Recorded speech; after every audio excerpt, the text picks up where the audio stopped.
और अब आपको बताएं कि करेंसी मार्केट में डॉलर को बड़ा झटका लग गया। हुकूमत ने क्रेडिट कार्ड पेमेंट को इंटरबैंक रेट पर अदा करने का हुक्म देकर बड़ी कामयाबी हासिल कर ली।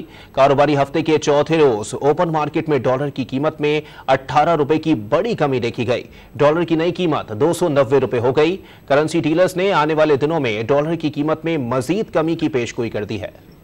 वफाकी वजीर खजाना इसहाक डार का डॉलर पर कारीवार। क्रेडिट कार्ड्स की अदायगियां ओपन के बजाय इंटरबैंक रेट से करने के हुक्म ने अमरीकी डॉलर की बढ़ती कदर को ब्रेक लगा दिए। करेंसी मार्केट में रुपया तगड़ा होने लगा। पाकिस्तान फॉरेक्स डीलर्स एसोसिएशन के चेयरमैन मलिक बोस्तान कहते हैं, क्रेडिट कार्ड्स की अदायगी ओपन मार्केट के बजाय इंटरबैंक रेट से करने के मस्बत नताइज फौरी सामने आ रहे हैं। इंटरबैंक में डॉलर का रेट गिरेगा और इंटरबैंक का रेट जो है इस वक्त बहुत ज्यादा है हमारा।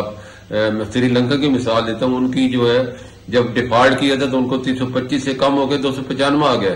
तो हमें क्योंकि अब उन्होंने लाइनों में लग रहे हैं और उन्होंने सीख लिया है कि हमने अपने मुल्क को बचाना है, तो हमने भी इससे पहले कि पाकिस्तान डिफॉल्ट की तरफ जाए हमने गैर जरूरी चीजों पे जो है वो बाइंग नहीं करनी। मलिक बोस्तान ने उम्मीद जाहिर की कि आने वाले दिनों में ओपन मार्केट और इंटरबैंक में डॉलर की कीमत का फर्क भी दूर हो जाएगा।